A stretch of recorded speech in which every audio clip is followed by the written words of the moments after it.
Algebra 2, we've got us another low-budget YouTube video. Today's lesson brought to you by the Quadratic Formula. I will derive the quadratic formula for you in class next week, but for now I'm going to just show it to you, tell you the different parts of it, what it will render for you if you use it. I might even comment on times to use it and times not to. So the quadratic formula is x equals negative b plus or minus the square root of, up under that square root, b squared minus 4ac, and that whole expression divided by 2a. What the quadratic formula does is it will provide you roots, solutions, zeros, or x-intercepts, and that depends upon the context. In other words, it gives you the same numerical values, but what you call those values, whether they be called roots, solutions, zeros, or x-intercepts, depends upon what you're being asked to do in the context of the problem. And that context will be something like, if a function is given and you're going to use a quadratic formula, it may be in order to find the x-intercepts of that function, that is, where that graph called a parabola would cross the x-axis. It could be that you're looking for the roots of the related quadratic equation, which means you're going to set it equal to 0, like you would set y equal to 0 to solve for x to find x-intercepts. The radicand, that is b squared minus 4ac, which is the portion under the square root, has a special name. It's called the discriminant. The discriminant. You might think of it as being that number that discriminates for us whether or not this is going to generate for us real roots or not. If the value of that discriminant, which we saw up under the square root, is b squared minus 4ac, if that discriminant is greater than 0, that is, if it's positive, then the function f of x above, the ax squared plus bx plus c function, would have two real distinct roots. If you consider those as x-intercepts, that means the graph called the parabola would pass through the x-axis in two different places. If the discriminant b squared minus 4ac equals 0, then the function has one real root, just one apparent real root, but it's considered a double root because the degree of the quadratic is 2, and we believe that the degree of the polynomial determines how many roots it has. It turns out to equal x equals negative b over 2a because this portion called the discriminant would be 0, and that would simply leave the negative b over 2a portion. If the discriminant, if b squared minus 4ac is less than 0, that is, if the discriminant is a negative number, the roots turn out to be imaginary, and they have the complex conjugate relationship that we learned about in an earlier chapter. Now let's look at a couple of examples, how to use the quadratic formula. So we're going to solve 3x squared plus 6x minus 7 equals 0. The first thing you want to do to use the formula is to identify the values for the a, the b, and the c that are in this formula here. So we write these in what we call standard form, ax squared plus bx plus c equals 0, and then we identify those values. In this case, a is 3, b is 6, and c is negative 7. Again, I wrote the formula again, x equals negative b plus or minus the square root of b squared minus 4ac all over 2a. Then with a purple pencil, which doesn't show very well, I substitute the value b is 6 here. Notice I'm using parentheses in place of the variable b. Plus or minus square root of, again parentheses in place of the variable b, and the number 6 comes in again. There it is, being squared. And then minus 4a, so that's going to be 4 times 3. Instead of a, we have parentheses around 3. And then times c, same thing. Instead of the letter c or variable c, we have an empty set of parentheses with the value negative 7 substituted. And all of that over 2 times a, and again a is 3, so we have the value 3 here as well as here. Now that everything's plugged in where it goes, we do the arithmetic. So x equals -6 plus or minus the square root of, well, 6 squared is 36, minus a negative product makes addition. So that's where you got to watch out in this formula.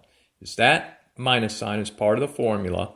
What happens next here after the 4 could be positive or negative, so you got to pay attention to that.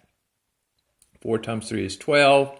12 times -7 is -84. When you subtract -84, that becomes +84.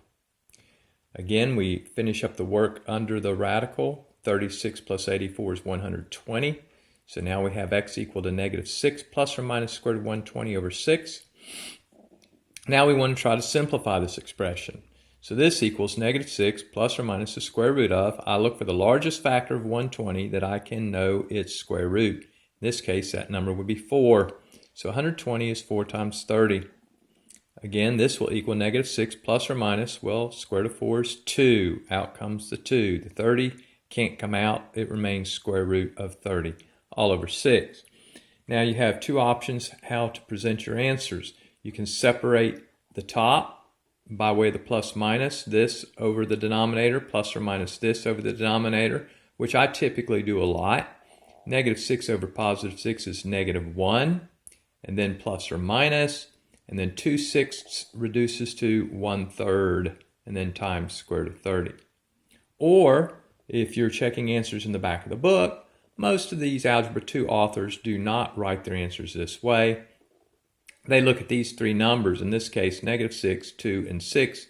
And they look for the greatest common factor that they can factor and cancel. So in this case, it'd be 2. 2 divides -6 -3 times. 2 divides itself once, leaving 1 times square root of 30, or just square root of 30. And then 2 divides 6 3 times. Notice these are two different, distinct, if you will, real roots. One of them is -1 minus 1/3 square root of 30, which is a negative number, and the other is -1 plus 1/3 square root of 30, which may be positive or negative. In this case, it turns out to be positive. So let's go ahead and look at one that involves non-real, unreal, imaginary, complex conjugate roots. So I'm saying let's solve x squared plus x plus 1/2 equals 0. Yes, sometimes the a, the b, or the c, or all three could be fractions.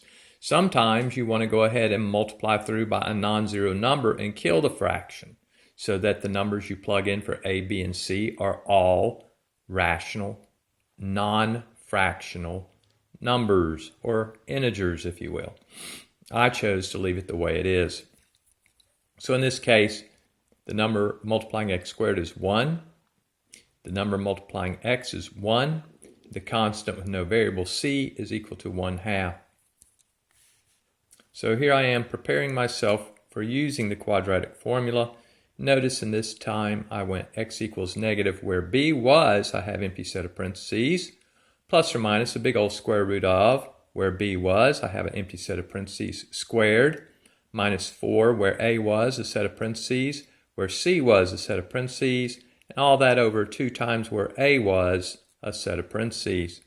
There's the numbers for a, b, and c. So the next step, you should see the 1 for b coming in here and here. You should see the number 1 for a coming in here and here. And the number c, 1/2, we should see coming in here. And voila, just as I say. So there's the b here and here. Here's the a here and here. Here's the number c sitting here. Now we've got arithmetic to do. So the parentheses, first of all, in front of the 1 here, or the negative in front of the set of parentheses around the 1, parentheses aren't needed anymore.